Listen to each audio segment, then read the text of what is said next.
Hey guys, how you doing? Figured I'd treat you to a little video here in the basement of my job. Want to talk about Dragon Ball Z Resurrection F. Now, I had quite the adventure seeing this movie. I couldn't believe that this movie was like probably the most difficult thing to see. I originally was gonna go watch it on Wednesday with my friends, but I wasn't able to, and even that showing got sold out. The initial one we were going to see. But I had to work, so I wasn't able to go to see it until yesterday, last night to be exact. So first I was gonna see an afternoon showing at one of my favorite theaters. It's an AMC multiplex, stadium style seating, beautiful. Great way to experience Dragon Ball Z, the latest movie in the series. But it was not to be. I get there and it's sold out. And I went to go to the little ticket machines and because I don't want to deal with the fucking Mamalukes at the front counter. I want to get one for Dragon Ball Z. No,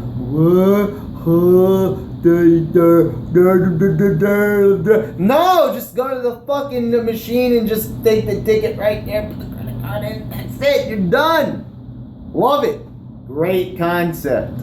But it was not to be. Then when I go up to the front, I kind of had a feeling when I didn't see it on the screen there. I see there's a line through the 4 o'clock showing, but I go up anyway, and I knew what the answer was gonna be. I was like, "Is Dragon Ball sold out?" And she was like, "Yes." I'm not even kidding. I literally said, "Fuck!" That was the only reaction I could have had. I went all the way to the theater just so it could be sold out, for God fucking sakes. Now, I did manage to go see the movie, of course, at a theater that I don't really like because they have a stupid fucking style of seating where someone sits down in front of you because it's just straight. I fucking hate that shit. Just straight seating. Some motherfucker sits in front of you with a big ass fucking head and you can't see shit. That's fucked up. And God. That's just the most retarded style of seating ever. But anyway, so I ordered my ticket online. I get into the theater. I'm excited as fuck, and they started up and they've got interviews with the cast. They don't even fucking do that on the DVDs, for God's sakes. The voice actors, they did some trivia. The girl who plays Bulma doesn't know shit about Dragon Ball Z. When any question she got right was just a lucky guess, but I was entertained. All the cast members were there and they were talking about, what the series means to them and their voice acting careers, and they talked more specifically about the Frieza saga. And then there's the movie, and there's going to be a shitload of spoilers here in case you're wondering. There's going to be a shitload of them, so if you don't want to hear anything about Resurrection F, then turn the fucking video off. So, I like the audience that I sat in with. The minute I got in, somebody complimented me on my Jurassic Park shirt. Yeah, go figure. I have a Vegeta tattoo, but I don't have a shirt of him or any Dragon Ball Z. I had them when I was younger, but yeah, I walk in there with a Jurassic Park shirt, of all things. It's like wrong fucking movie, but anyway, got a compliment, so that was good. But anyway, the movie starts up, and it's like a weird start. You see some weird, like, snake-like, worm-like things, and then the camera starts shifting down, and then you see a big flowery meadow and teddy bears. They're like in a bunch of like animals. We're in nature here. A big tree, and like they're playing instruments and like some fucking marching band. And someone in the audience says, "Oh, they already fucked up." But then we realize that this, beautiful scenery and cuddly creatures, this is actually Frieza's hell. This is where he's been damned to for all eternity. He has to experience nature and happiness for all eternity. And I thought that was really fucking hilarious and clever. That such a, an unforgiving, fucking merciless guy like Frieza, this is his fate, pretty much. So that was pretty fucking funny. And this whole movie is pretty fucking hilarious. We see now that Goku and Vegeta are now training with Whis. They're now training at Beerus's home, at Lord Beerus's home, and they're sparring with Whis. And Beerus tries pizza for the first time. And there's just, the comedy has definitely increased since Dragon Ball Z. And I know this is still Dragon Ball Z Resurrection F, but we're kind of transitioning into Dragon Ball Super right now. I think that it's going to still have the same characters. I haven't watched Dragon Ball Super. I know that the Japanese version is online right now, but I haven't been watching it because I need to have fucking the voice actors I grew up with. Yes, I know Frieza's voice is different. I think the guy who originally did his voice is dead, unfortunately, or something like that, or he's unable to do the voice, so they changed voice actors. But yeah, I'm not gonna watch that show until it's fucking officially dubbed and I can sit there and enjoy it for what it's supposed to be, at least in my eyes. But anyway, the interactions between Goku and Vegeta are just fucking amazing. The way how they're bickering, and definitely Vegeta's personality has been increased. I mean, without a doubt. He's hilarious in this fucking movie. The quips he gets in, it's like he still has that rough exterior, but you can see that they're like really expanding his character, and I love that. He's still fucking tough and shit, but you got to see him sing and dance in Battle of the Gods, and he has a lot of great moments in this movie as well. And I like how they didn't overdo the fight between Goku and Frieza, because we already had a whole saga based on that, but they still concentrate on other things, developing characters, more development for Whis and Beerus, and you just have so much great dialogue. And the thing is, the comedy is better than, say, even Trainwreck, than the movie Trainwreck. Like, the comedy is spot on, and the movie just has so much to offer. You just see this movie, just like Battle of the Gods, and it just seems like the Dragon Ball universe has been refreshed. It's just like, I don't know, something about it.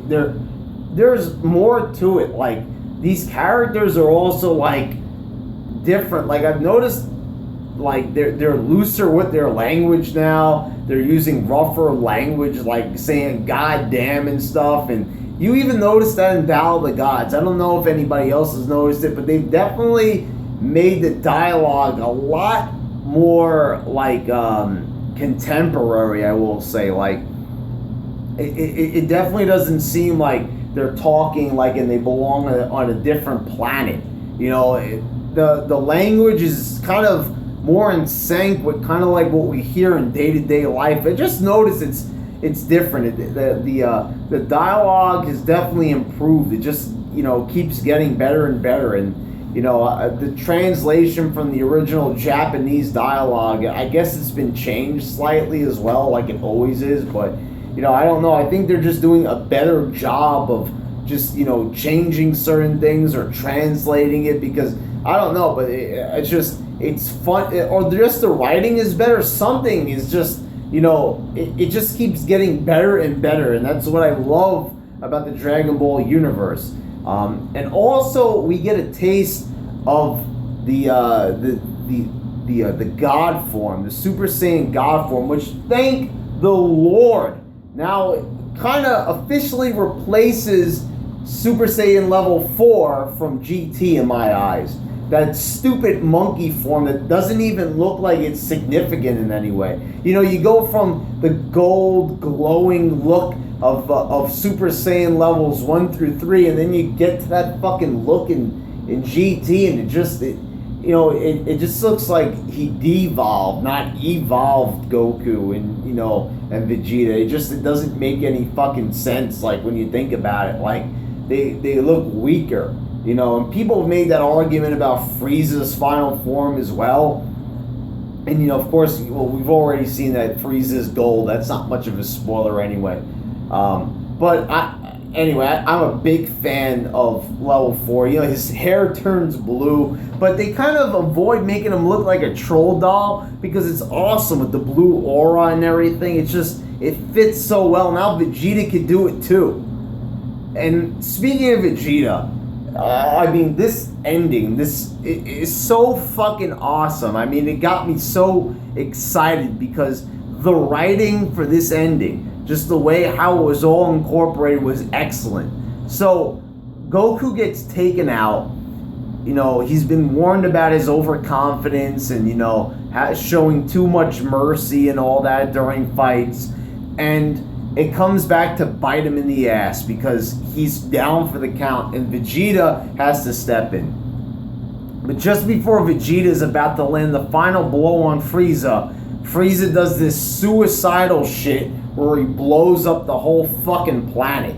He puts his hands on the ground and just everything just fucking shatters into pieces. Vegeta's dead, but Whis manages to save, Goku and Piccolo and the others. So they turn back time. Whis reveals in this movie that he has the ability to turn back time by 3 minutes at the very most.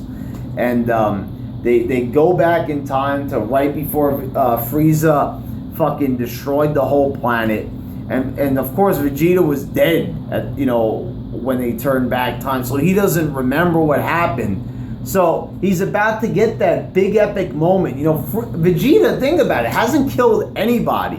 Any of the major threats in Dragon Ball Z, any of the major villains. He didn't kill Frieza. He didn't kill Cell. He didn't kill Majin Buu. Just think about it. He had the opportunity to kill Cell when he was in his imperfect form, but he allows Cell to absorb Android 18, which then enables him to become more powerful, and then Vegeta can't beat him. So kind of Vegeta's responsible for the whole Cell saga, continuing and, Cell reaching his final form. But, he's about to kill Frieza. He thinks he's about to kill Frieza, and it's just going to be that. He's just going to kill Frieza. He doesn't know that Frieza's about to blow up the whole fucking planet. But Goku does, and he comes in and just Kamehamehas Frieza right back to fucking hell. And the look on Vegeta's face, and then Vegeta just says he just stole all the glory. And I just thought that was just fucking hilarious. What a fucking ending. Because the whole thing, that just makes the whole Goku-Vegeta rivalry great is that Vegeta's always one step behind. He wants to have that big moment where he can claim victory over Goku. And Goku's down for the count. But Vegeta's about to, fucking save the whole world. And he wants to have that big moment, and he's about to do it, and thinks he's about to do it, but then Goku just cuts right in. Great ending, great overall movie, action, adventure, comedy. This movie had it all. You just have to see it to believe it. This is just, it's great. If you're a Dragon Ball Z fan, this is the movie to fucking see, obviously. I don't know what it is. I don't know. But like, I don't know, Battle of the Gods and Resurrection F, they just feel different than the other 45-minute Dragon Ball Z movies. They just feel more complete. They feel like they matter more. I don't know, I just feel better character development. And these movies matter. I think like they're going to transition into Dragon Ball Super. That these movies like matter in reference to the upcoming show. Well, it's already started in Japan, but you get what I mean. But anyway, these movies are just fucking. They've been awesome, and I don't know. This one I think is superior to Battle of the Gods, not by much because I fucking love Battle of the Gods. I don't know if it's as funny as Battle of the Gods. That movie is fucking hilarious. I think there was more comedy in Battle of the Gods. It might have been a little bit more lighthearted, but still, just like that movie, it has a great combination of humor. I think it really takes on more of the Dragon Ball comedy style where it's more over the top. You know, the comedy had kind of been put into the background for Z. And this still is Dragon Ball Z. It's not Dragon Ball Super, you know, Resurrection F. It's still Dragon Ball Z Resurrection F. So, you know, whatever that may be, it's just, I don't know, that the comedy definitely helps because it helps flesh out a lot of these characters. We say that, like, you know, Beerus is like a jokey villain, but we still saw what he could do in Battle of the Gods. And Whis is a very interesting character. I mean, he borders on homosexual at times, but fuck, you know, he's another great character with a lot of personality. So yeah, definite recommendation for me. This was just a flat out fucking great movie. Go see it.